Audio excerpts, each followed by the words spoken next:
0, 1. Let's get started.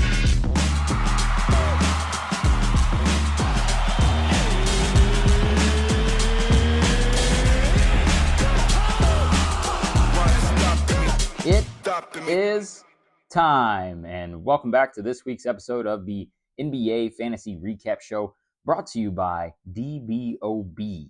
Don't bet on birds. I'm your host.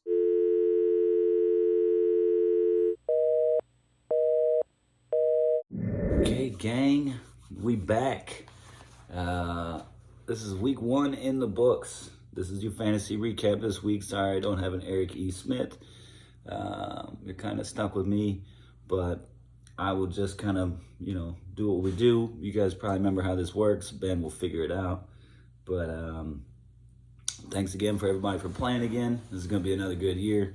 We're finally going to beat Dakota this year. I just know it's going to happen. But we won't worry about that right now. We got a little bit of time ahead of us. We'll let Dakota have his, his moment. But all right, let's just recap some matchups and get right into it. I matched up with Chance last week. Chance Chuchos versus Secondhand Smoke. I won 1376 to 1197. Chance had a couple pretty big outings from SGA, and I was able to hang on there. My top performer being Scotty Barnes with 164, and Julius Randle and Norm Powell were tied for 157. And Chance had 226 from Shai Gilgeous-Alexander and 148 from Derek White. Looks like Derek White, he drafted 46. That's a pretty good little pick in there. Be your second highest player. I only scored points 4 days this week, so I'm kind of feeling good about that, to be the second, one of the higher scoring teams in the league this week with only four days of recording points.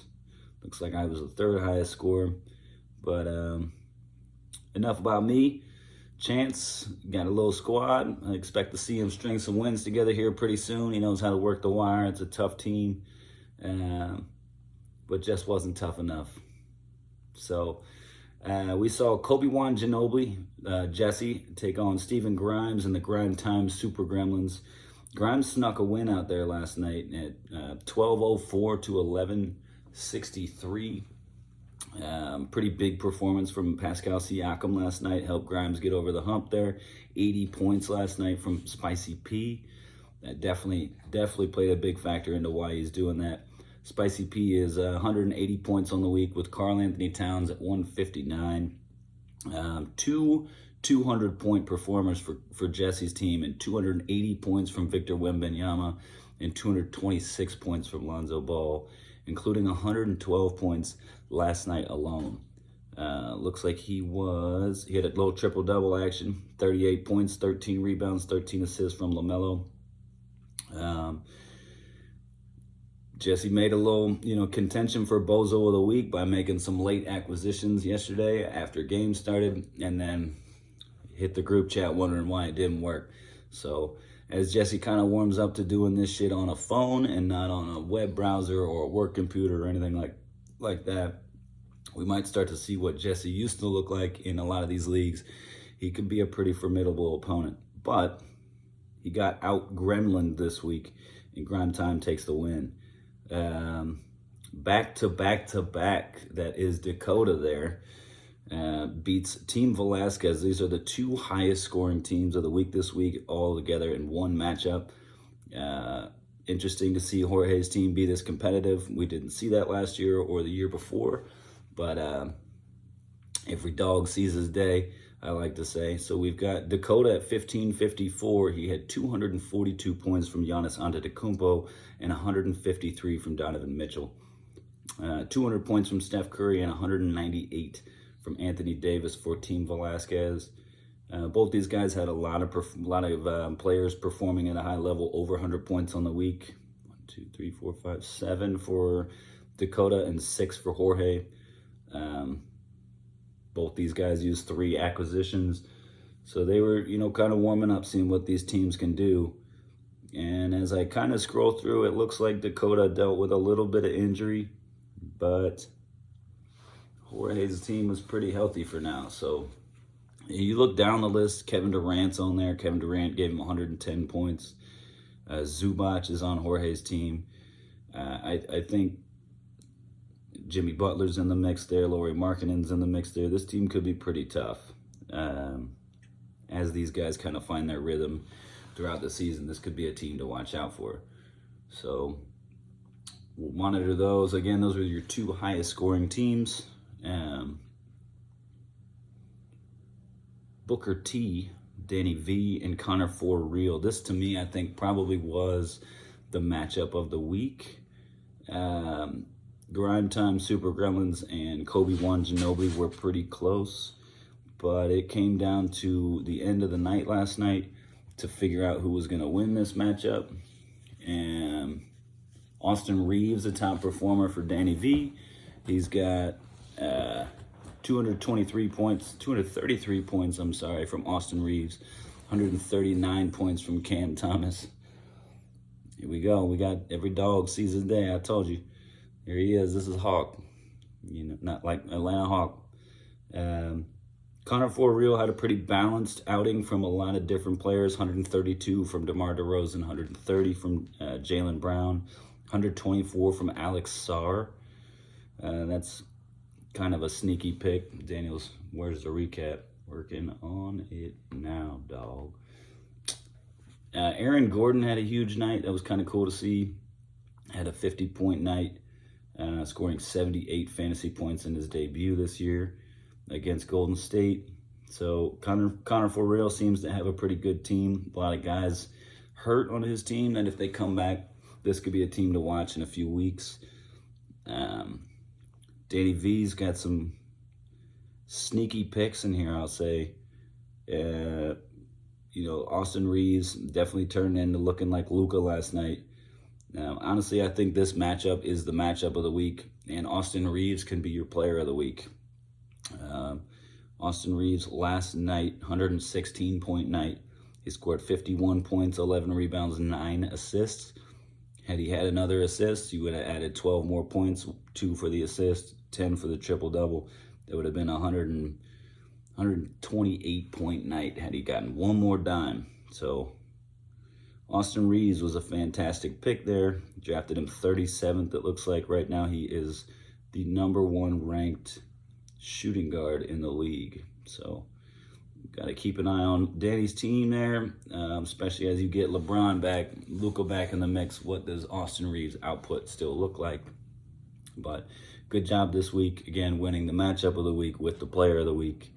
As those will often go hand in hand for me. I think if there's a player that makes a difference like that, Wembanyama could have been in the mix for player of the week, but I just think, Wembanyama was on a losing team, so don't want to take that L home, as Aaron Gordon said earlier this week. Wet Boy Nation absolutely smoked Ben Bowen in his delusional hoop dreams. You don't like that? Chet Holmgren, the top performer for Wet Boy here, had 164 points. Cade Cunningham, 144 points. Ausar Thompson, honorable mention, at 134 points. Looks like he drafted Ausar Thompson at 103rd. It's a nice little pick there. This seems like a quiet week for Cade Cunningham. Seems kind of weird to say that, but this is a guy that's usually in the top 2 performers for his team, and he could probably heat up and start scoring some more points soon as they find their rhythm up there. And Detroit, I do like that Wet Boy has the Thompson twins. That's kind of cool. He got them both. He's got a good pick in Mathurin. Mathurin did not play last night, but had a 65-point night followed by a 44-point night. Those are fantasy points. Wet Boy's got a little squad going on. Delusional Hoop Dreams. Jalen Brunson was the top performer over Nikola Jokic, which is wild to see. I think the Knicks played 3 games last week. Jokic only played 2. Jokic is averaging 79 points a game, so things might have... You needed Jokic to play 7 games last week if you're going to win this week, Ben. So pull your head out of your ass, figure out how we're doing this, ask questions, and maybe you can play again next year. Senguns and Hurt My Boner again. I think CJ's probably in for a rebranding here pretty soon. He's got nothing to do with My Boner anymore, or well, Hurt maybe, because he's got a hurt Luka, and that might have cost him the matchup last night. Also, a lot to do with why Daniel could have won that one. But Senguns has a pretty good looking squad here. Eric E. Smith, James Harden, top performer. Sengun, second highest performer at 167, 141 respectively. And then you have Zion, honorable mention, 138. Zion stays healthy. That'll be nice. You saw him play twice last week. Register 138 points, averaging 69 fantasy points a game. Jamal Murray's in the mix there. Jamal Murray, again, only played twice. Eric's team looks pretty good. Scrolling all the way down, Cameron Johnson is not on the squad anymore. Interesting. Eric had some trouble on the waiver wire. He was finding that everybody he was looking for was getting picked up by somebody else for a little bit. So we'll monitor what Eric can do on the waiver wire, or if he's just going to be too slow, one step behind.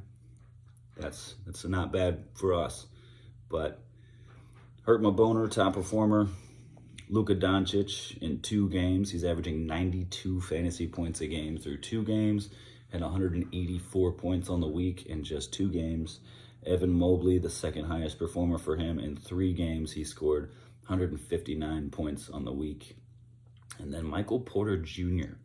sneaking up there. He's averaging 40 a game, played three games last week, 120 points total. CJ's got some rookie power in Dylan Harper. Very sneaky pick for the San Antonio Spurs there. We'll see if he can hang on or if he hits a rookie wall. It seems like he's just really finding his rhythm. 15 points in the debut, 30 points in the second game of the season, 55 fantasy points against Brooklyn, which it's Brooklyn. But CJ made a trade in the first week. He traded Onyeka Okongwu to Secondhand Smoke for Jordan Poole. So we'll monitor that as well and see how that trade might have turned out moving forward. But quick awards here. We've got Team of the Week is back to back. Giannis is going to be a big part of that. Donovan Mitchell on the bench. Jalen Duran, VJ Edgecombe was a huge pick for him. 148th. He's averaging 53 fantasy points through the first few games of the year. It's only 2 games, actually. Interesting. 53 points in both of those. But, yeah, this is going to be an interesting year to watch this team on back-to-back, see if he can actually do it. There are high performers all the way down the list as you look. Kel'el Ware, I thought, was a great pick. DeAndre Ayton is a gamble, but if he finds a rhythm there, he's a good fantasy performer. Josh Giddey can be up there on the list some weeks. Jalen Johnson could top this list some weeks. Even Jalen Duran can be one of those guys that'll top this list. So we'll see. We'll see what goes on with Dakota. It is definitely a team to watch. We shouldn't just take it lightly like it's a whole new season. Dakota still knows what he's doing. Used 3 acquisitions last week. He's definitely already looking at the wire. But can the rookies hang on in Edgecombe?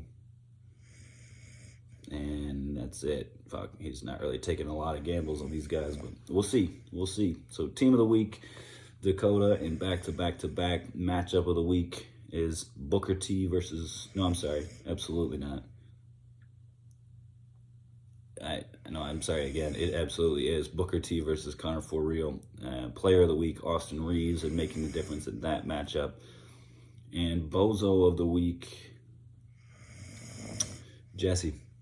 Had Jesse made those acquisitions on time, he would have won that matchup. But Jesse has an opportunity here to do a few rebrands based on Grady Dick. He has Grady Dick in LaMelo Ball. He could go pick up Lonzo and be Dick and Balls.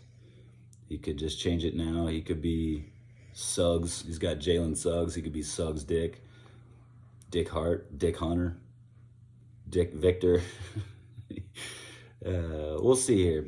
You got. Okay, that's enough. All right. Upcoming matchups and projected odds, as Eric would say. Secondhand smoking, Kobe won Ginobili. The rivalry for the ages. A few years ago, I was down 300, 400 points on like a Thursday night, and everybody thought it was all but over, or it was all but over. I was able to come back on that 100-point deficit or 400-point deficit and beat Jesse by like a stat correction, I'm pretty sure, by 4 points on Sunday night. And if I remember correctly, LaMelo Ball was a big part of that. So LaMelo Ball being on Kobe Ginobbili's team this year, it'll be interesting to see how that pans out for me this week. I got to keep all my guys healthy, which I'm in a good spot right now. And just got to watch out for Dick and Balls, man, because he's coming my way, and I'm not into that shit. So I'm going to go ahead and put the odds in my favor because I know how to work my phone. And I'd say I'll probably beat him by about 100 points. I think this will be a close one. I do think Jesse knows what he's doing. But can he keep going is the question. Grime Time Super Gremlins versus back-to-back-to-back. I got Dakota in this one by 200 points, 250, maybe 300 points. I think Dakota's got, if Jalen Johnson can come back for him, that's going to help him a lot. Grimes isn't worried about any injuries really this week. He's got some sneaky picks here. He's got Matas Bucelis that he picked up today in Chicago. That could be a good pick. He's projected to be an outstanding fantasy player this year. Ace Bailey could pull his head out of his ace, and he might be all right. Grimes' team is very young, kind of volatile here, and Stephon Castle, Tumani Kamara, Quentin Grimes, Bucelis, Ace Bailey, a lot of these Cooper Flag. These guys are all very young, and if they can get it together, this team should be good. Those are all projected to be pretty good fantasy output. Dakota picked up Herb Jones today. Wasn't too geeked to see that. Maybe that was actually last night. No, it was today. Doesn't matter. But Herb Jones is generally a pretty good player as soon as somebody gets hurt out there, which happens a lot. But I think we might see his output kind of dampen a little bit because of the addition of Jordan Poole out there. I think Poole is not as much of a facilitator as, some of their other guards that they've played. Even Jordan Hawkins passes the ball more. But whatever, we'll see. Not a bad spot to be for Dakota. Not a lot of injuries that he's worried about. Giddy's not healthy, but just a finger. Okay, yeah, I've got Dakota by about 250, 300 there. Changs Chuchos versus Team Velasquez. I've got Jorge in this one. I think Jorge's got more firepower. Steph Curry, Shaedon Sharpe, Tobias Harris. I love that Jorge has Tobias Harris and Jimmy Butler. There's for those of you that might not remember, Tobias Harris over me. It was Jimmy Butler leaving Philadelphia. Philly didn't want him anymore. He didn't want to be in Philly anymore, and they went and got Tobias Harris instead. And they said that they were in a better spot without Jimmy, that they were good with Tobias Harris. And as that panned out, they weren't good with Tobias Harris. So Tobias Harris over me. Jimmy Buckets. You got Brandon Ingram. Kevin Durant is on this team. Zubac is on the team. Jorge's going deep diving for guys like Ryan Kalkbrenner, the rookie. Might be big for nothing, but we'll see. A couple 33-point nights. He's got Lauri Markkanen on the bench. A.J. Mitchell was a fantastic little pickup there. We like that. He's kind of deep in the Thunder right now. He's got a couple of them. But I've got Jorge in this matchup by a good 300 points, maybe 200 points actually. Chance's team is healthy. Can't count out Shai Gilgeous-Alexander. I haven't looked ahead to see, how many games they play. I think the Thunder play 4 times this week. I think Chance had a great pickup in Cedric Coward on the Grizzlies. I thought that was a great pick. I was going to pick him up when he was playing against the Pacers, and I, for some reason, decided not to, and I'm kind of kicking myself about it. But Chance, that was a great pickup off the waiver wire. We'll continue to monitor that rookie, and make sure that he doesn't hit that rookie wall. I think Memphis has a pretty clear path for anybody that wants to go and get buckets. I think they'll be able to make it happen. So, Team Velasquez by 200. Wet Boy Nation versus Booker T.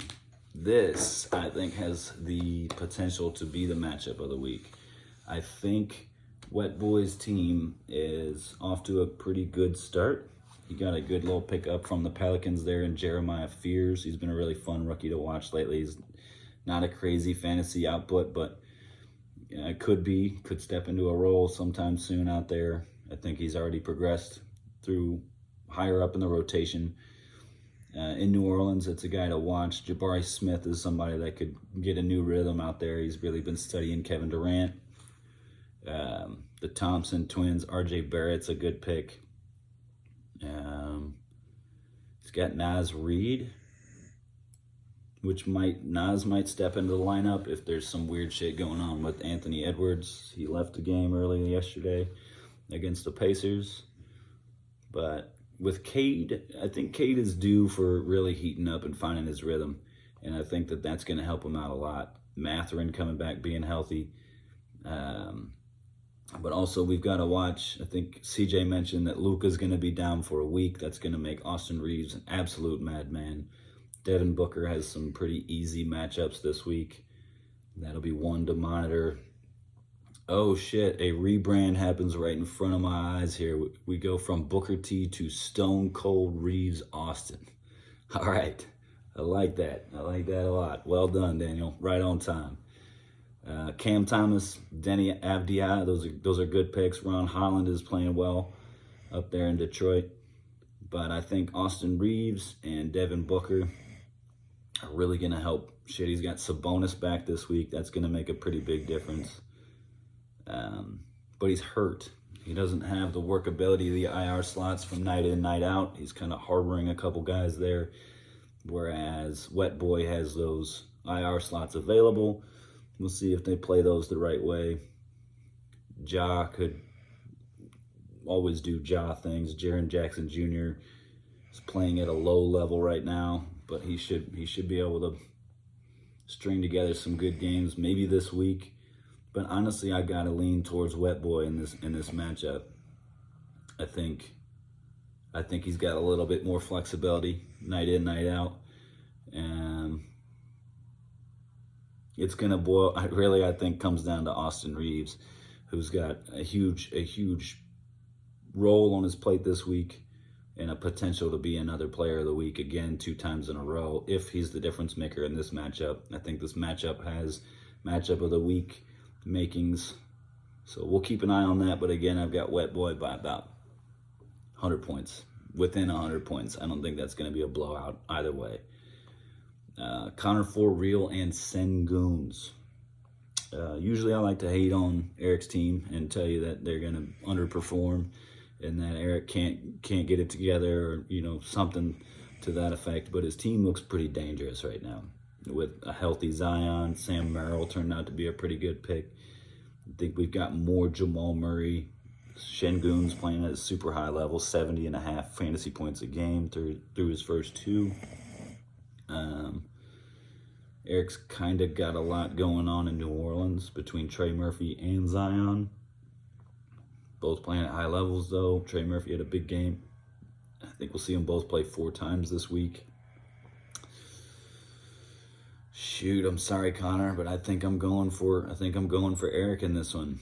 And a lot of it has to do with, injuries on Connor For Real. You've got Jalen Green's out, Anthony Edwards is out, Jaylen Brown is day-to-day, Paul George is on this team, De'Aaron Fox and Kyrie Irving out. That's not good. You got 5 players, 5 slots that aren't going to produce points. Your IR slots are eaten up. Eric's got one guy day-to-day. It's Dylan Brooks.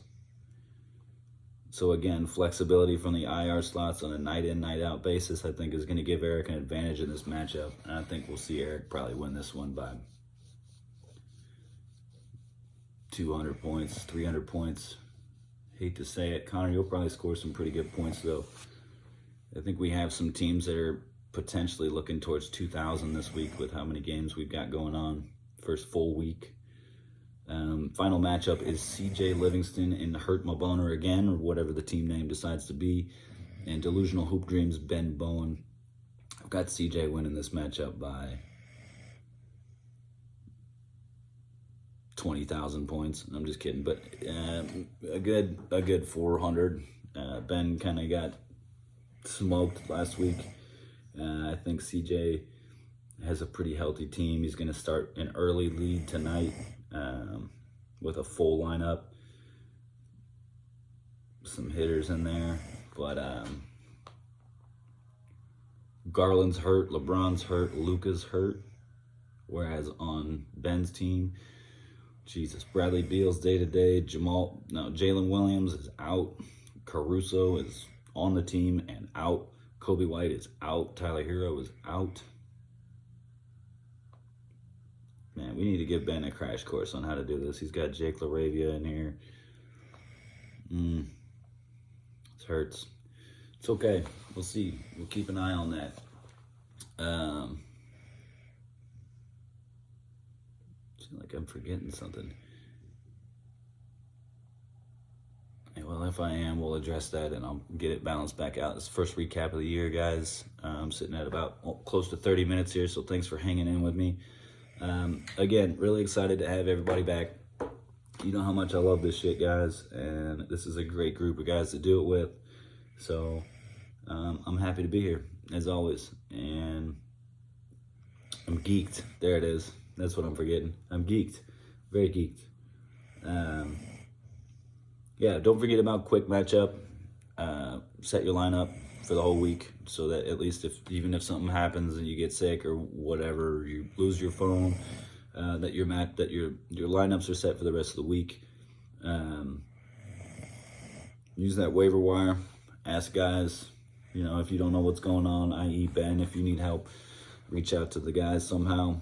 Maybe me, maybe not. I might give you bad intel just to laugh at you later on the recap. But nice job to Ben for not being Bozo of the Week. I might have been taking it easy on you by not giving that to you, but I do think, Jesse was Bozo of the Week. But sweet. Week 1 in the books. Let's look forward to week 2. Keep an eye on that group chat and talk some shit, have some fun, and I'll see you next week. All right, gang.